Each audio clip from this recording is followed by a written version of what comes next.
dry and dusty in Kansas. They're still got drought. They're really drought. I saw up in Nebraska, they're planting, they said bone dry. Oh boy. Yeah, we worked in the dust Monday, Tuesday. They were planting down by St. Joe, he had Yonkers, wasn't it? Really? That's the use of. That's flying. That wasn't part of it this morning. They didn't rain much in St. Joe today. Yeah, it was, I think we got more rain.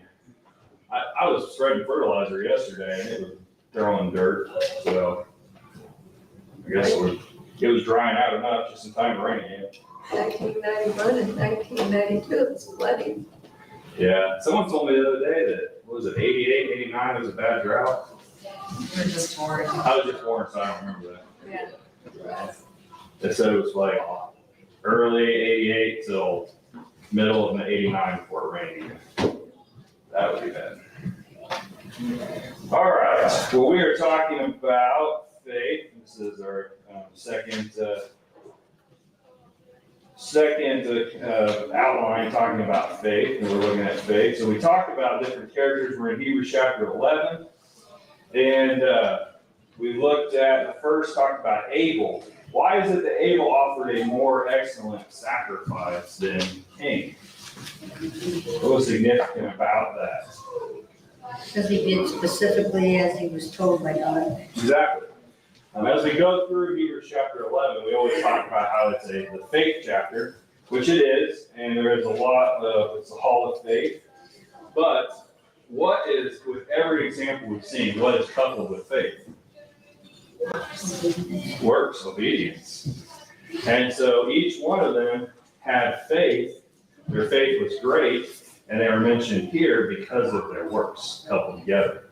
And Abel was the first example of that because they both had the first fruits, in a sense, of their crop, of their sacrifices. Abel's sacrifice was of something, it was his first fruit of his flock, and then Cain's was the first fruit of his crops. So they both had the idea that they wanted to worship God, and the way that they wanted to worship God, so they had faith, but which one had done it in obedience? That would have been Abel. And so that's why his was more excellent than Cain's. And so he was found to be righteous. And how are we found to be righteous also? Our obedience. By our obedience and our faith. Coupled together. You can't have obedience without faith. You can't have faith without obedience. I mean, you can, it just doesn't work. That's James chapter 2. Faith without works is dead. Show me your faith by our works. I'll show you your faith without your works. I'll show you my faith by my works. And so they work together. And so the next one was card 8. We looked at Enoch. And Enoch was said, what was the card here? By faith, Enoch did what? Did not die. And he was one that was said to walk with God. And what does it mean? We looked at a verse that talks about in Amos 3 and verse 3. What does it say about walking with God? Working together. And so similarity here. So Enoch was one that was pleasing to God and trying to follow in God's example and God's requirements, God's rules, God's commands. And so he was one that walked with God. And so he did not seek death. And what can we learn from this account about Enoch being taken by God and also with Elijah? What does that mean about after this life? There is another life. This isn't it. Our soul goes somewhere. And so Enoch, where is he? If we just die and that's the end of it, and our soul, we don't really have a soul, as some people like to say, but we just die, where would Enoch went? Because what did they try to do? What some of the prophets, I read this the other day again, when Elisha came back over the river, what did they say? Some of the men. They tried to go find him, didn't they? Yeah, they spent, I think it was 3 days trying to find him. Couldn't find him anywhere. He told them they're not here. He's not here, but they went anyways. They couldn't find him. And so he was gone. God took him. And so card 9, by faith, Noah. What did Noah do? Built an ark to save his family. Yes, right there. Wrong side. I know, I moved the mic, everybody. Everybody's thrown off. I was trying to be nice, put them all on one side with bullets in, it didn't work. I'll move it back. By faith, Noah built an ark. And so, of course, he is a great example of one that had faith with works. And we talked about that and the importance of having that works, because he could have faith all day long and it wouldn't save him. He had to have works too. And then card 10, by faith, Abraham. He offered up Isaac. And so his faith also shown with his obedience, his works, and believing that, and then knowing that God would raise him from the dead. He acted, and even to the point where he had already sacrificed him in his mind and had decided he was going through with it, and God stopped him. And so he had faith with his works. Card 11. This is where we got to. Card 11. By faith, Sarah. Somebody read Hebrews 11 and verse 11.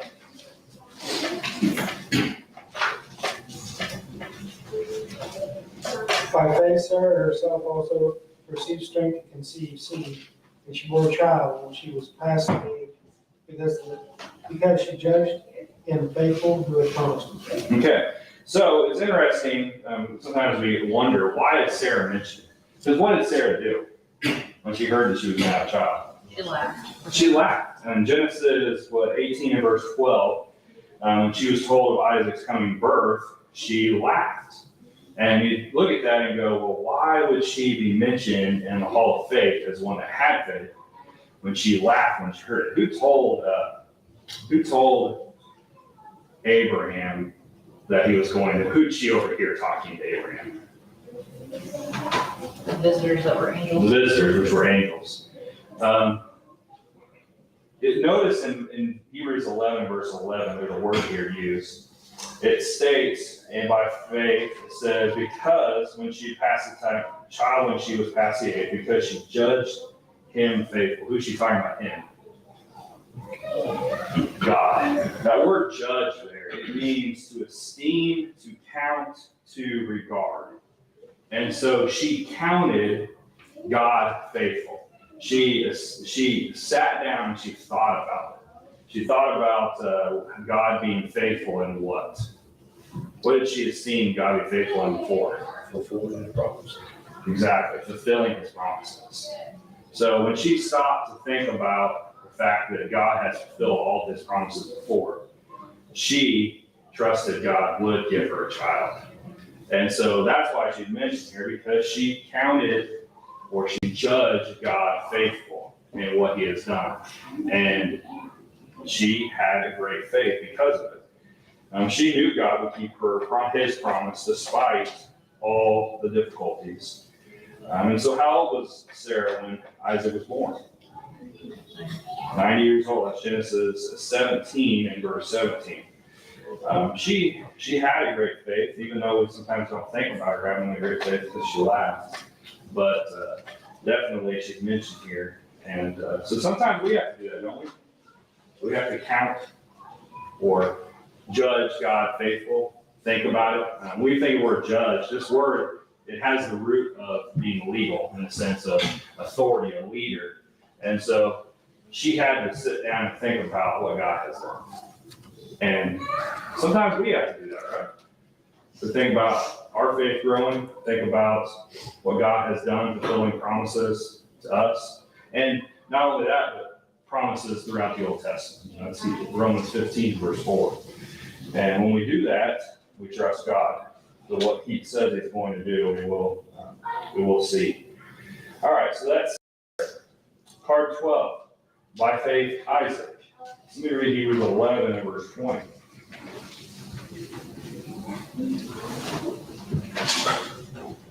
By faith, Isaac blessed Jacob and Esau concerning things to come.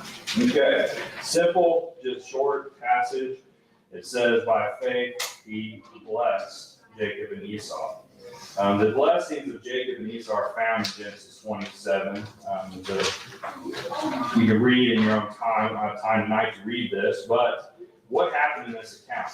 What did Jacob do to receive the greater blessing in a sense? What did Esau do? He gave it up. He gave it up. His brother took it. He gave up his birthright. Who was the oldest? Esau, not by much, but he was the oldest. What is the tradition throughout the Old Testament and even through history? Who received the greater blessings? The oldest. And it's interesting, that doesn't happen in the Bible very often. A lot of times the greater blessing is given to the younger or another child. You think about, which we're going to get there in a minute, but you think about Jacob when he blessed his sons. Who was the seed? Whose lineage was the seed going through? Judah. And Judah wasn't the oldest, was he? But that's the greatest promise right there, is having Christ come through your seed. He didn't. And so with other, even within that blessing, which we'll talk about, Jacob blessed his son Joseph. And so Joseph's son, even greater blessing because of Joseph. And so here we see Isaac passing down the blessing to Jacob, and it should have been Esau, but Esau gave that up. What does that say about Esau?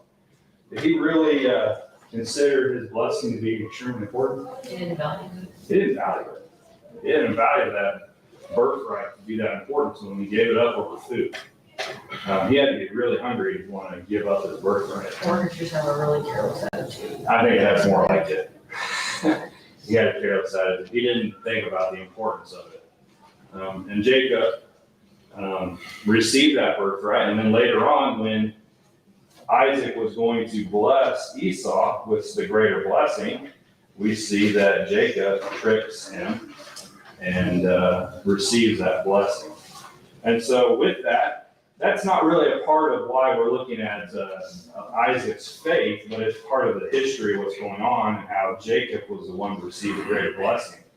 But the blessing was a pronouncement by the patriarchs that determined the destiny of the children. It determined, you think about when Jacob blesses his sons, how many times, or if you go through and read all the blessings in Genesis 48, each one of them, he has a purpose. Like, you're going to be this, you're going to do this, you're going to be great. And so these blessings all were determining the destiny of the children. But what's important here is Isaac's faith in passing this blessing on. What blessing did he pass on to his son? Well, we have to read through the account, but he passed on the blessing to Abraham, right? Which was what? Genesis 12. What were the three blessings? Land, nation, and sea. Land, nation, and sea. What does that say about Isaac's faith? That he wanted to continue that blessing on. He had a faith in God. Did he see those things come through to fruition? Self-direction. Did Abraham see this? No. We talked about that when we talked about Abraham. Abraham didn't see those promises come to fruition in his life. Neither did Isaac. So Isaac had a great faith. That's why he's mentioned here. Just a simple statement that Isaac blessed Jacob and Esau. And the reason is because he had faith and trust in God, that God was going to fulfill those promises in the future. It didn't take very long, No.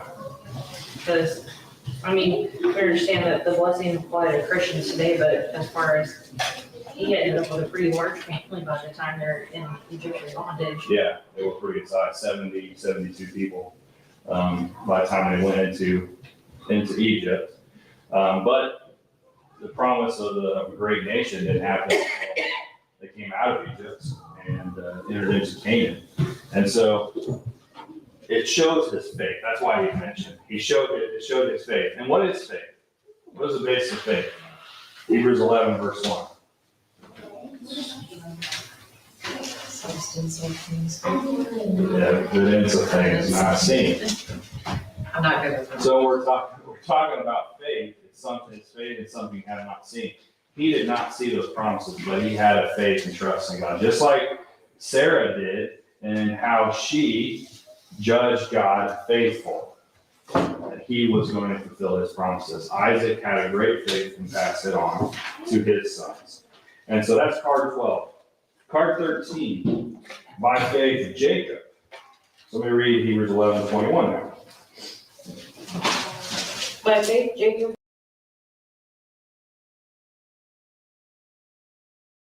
Yeah. All right, so by faith, Jacob blessed Joseph's sons. And not only that, I know that's an important aspect, but he blessed all of his sons and stated to Judah that it would be a nation of kings and a family of kings. And of course, it did happen. But Jacob's blessing of Joseph's sons took part in Genesis 48 and said that Manasseh would be great, but Ephraim would be great. So we read Genesis 48, verse 19.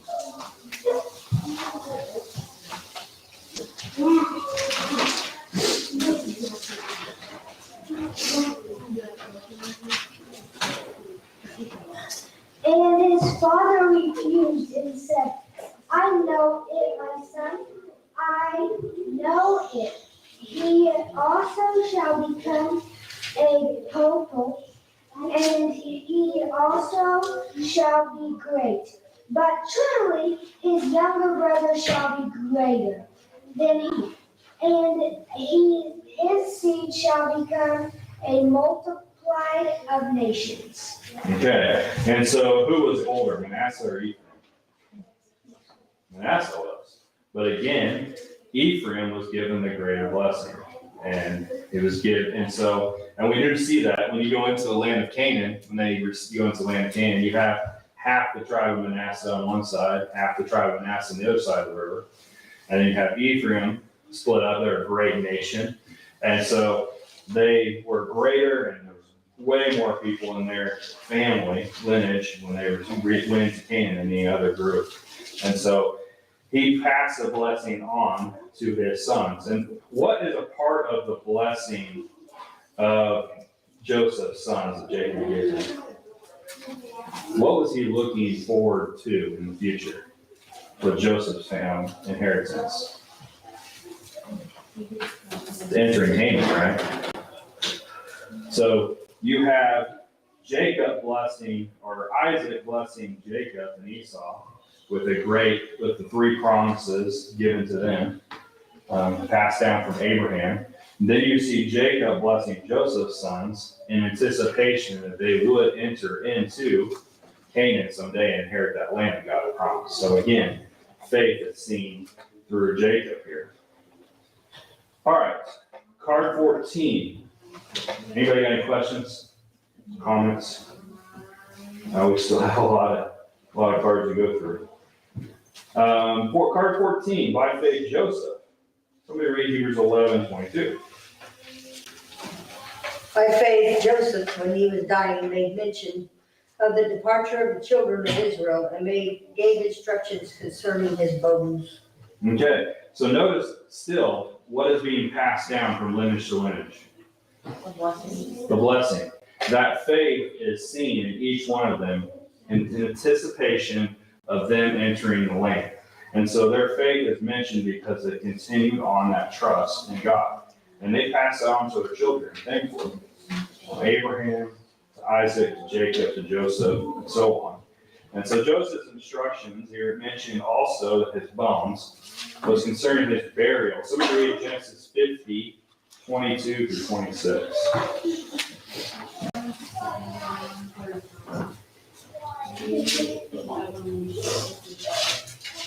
And Joseph dwelt in Egypt, he and his father's house, and Joseph lived 110 years. And Joseph saw Ephraim's children of the third generation, the children also Machir the son of Manasseh were brought up upon Joseph's knees. And Joseph said unto his brethren, I die, and God will surely visit you, and bring you out of this land unto the land which he sware to Abraham, to Isaac, and to Jacob. And Joseph took an oath of the children of Israel, saying, God will surely visit you, and ye shall carry up my bones from hence. So Joseph died, being 110 years old, And they embalmed him, and he was put in a coffin in Egypt. Okay, so we read Joshua 24:32 now.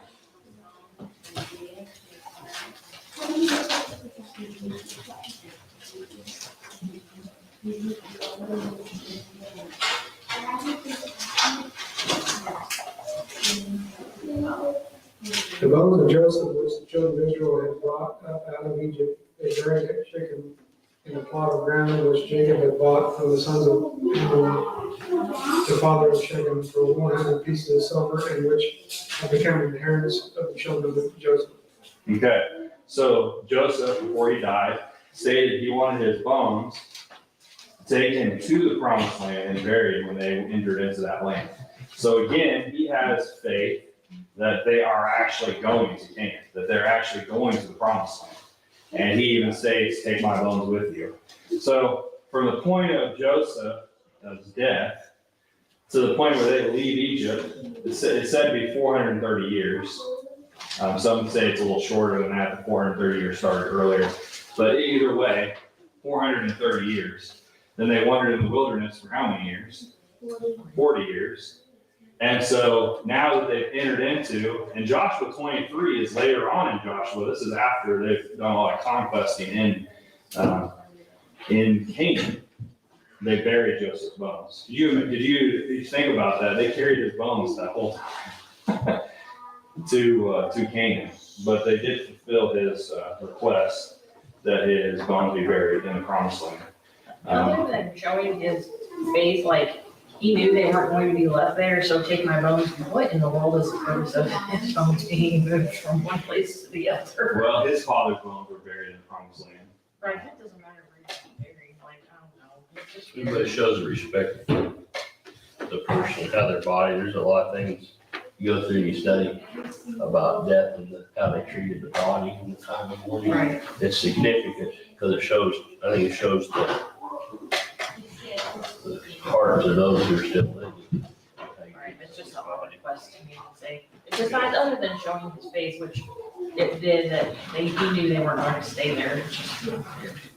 Yeah, well, you also think at that time they had several of them, his family was buried in that land. And so he wanted to be buried in the same area.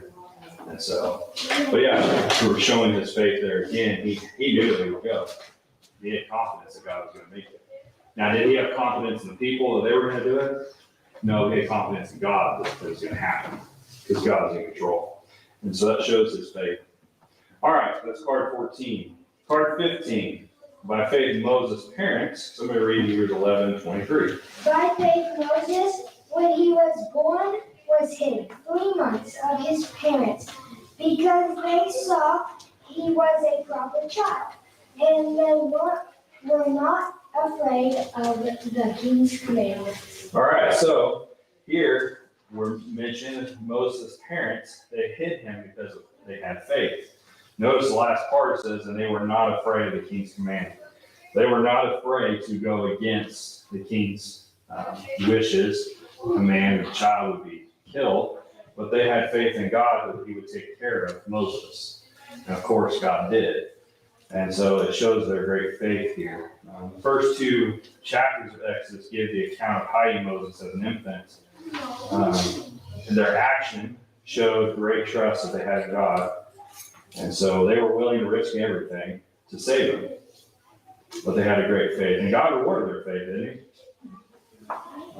You think about also the fact that how well could that have worked out to send your baby down the river thinking you're never going to see him again and end up being able to raise your child for a period of time. And so that worked out. God worked it out in a good way for them. And so his parents had great faith. Card 16, by faith Moses. Somebody read Hebrews 11:29 now.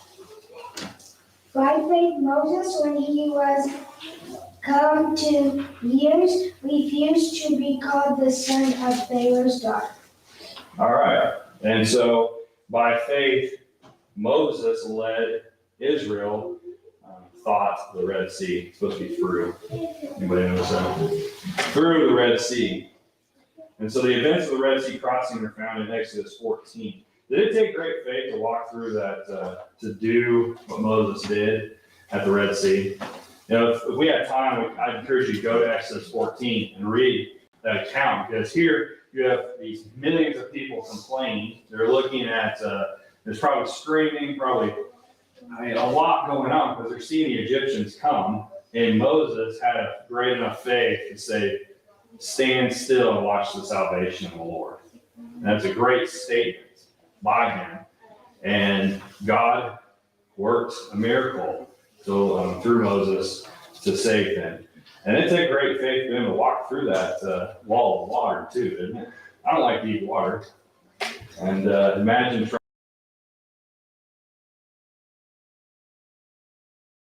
Pretty impressive. But it showed their faith, and it showed Moses' faith, more importantly, that he had in God. Because he could have thought the same thing. God was going to just here to die. But what did Moses know? God was delivering. God was delivering him. That God was going to protect him. And with that faith, he knew God would find a way for him to make it through that. And so he had a great faith in God. Card 17. By faith, the walls of Jericho, somebody read Hebrews 11, verse 30. By faith, the walls of Jericho fell down after they were compassed about 7 days. Okay, so by faith, the walls of Jericho fell down. This is one of those passages in Hebrews 11 where it encompasses a lot of people. Most of the time, it's one specific person. But notice it didn't say the priests. It didn't say Joshua. What did it say? By faith, the walls of Jericho fell down. That implies that the whole encompassing group of Israelites that were marching around that city had a great faith. And they did. And not only that, we talk about faith coupled with obedience. Imagine that amount of people. You go to any place and you have a group of people and you try to tell them to do something. Does everybody follow the directions? Nobody does. But yet, you had this massive group of people walking around this, marching around the city. Not one person spoke. That every single person did exactly what they were supposed to do. Until the seventh day, of course. But imagine that. Each one of them had such a great faith.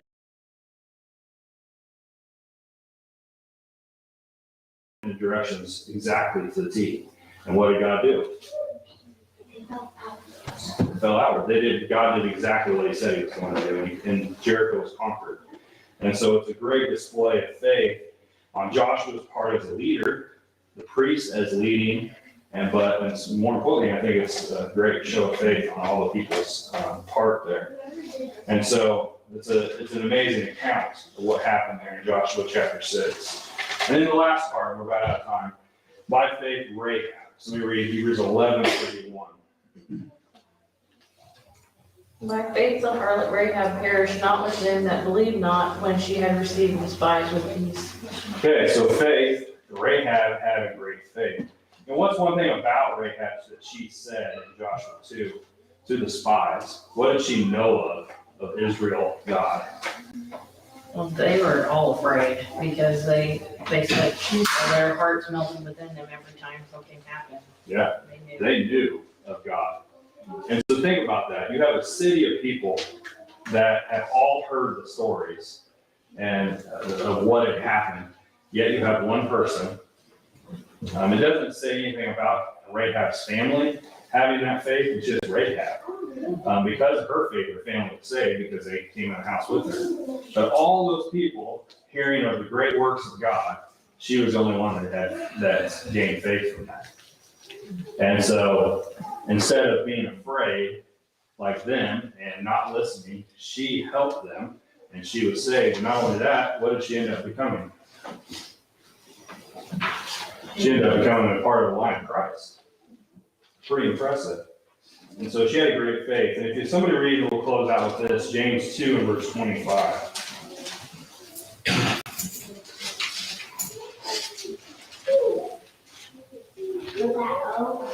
Likewise, was not Rahab the harlot also justified by works when she received the messengers and sent them out another way? Okay, so James talks about Rahab again, in another place, and he not only mentions her faith, but what does he mention? Her works. So she had a faith and she acted upon that faith. Just like every one of these examples, she's not any different. So the same goes for us. That's what we can learn from these examples. If we have faith, it should drive us, motivate us to obedience. And so, anybody got any questions? We're out of time. Comments? That's a lot. Huh? That was a lot for one week. Yes, it is. And next week there's only a few, I think, if I remember right. So, yeah, it was a lot in 1 week. But, the thing is, we went through all of these examples and cards already. And so we're just kind of highlighting one part of each of these accounts instead of going back. So, all right, thank you guys for your time.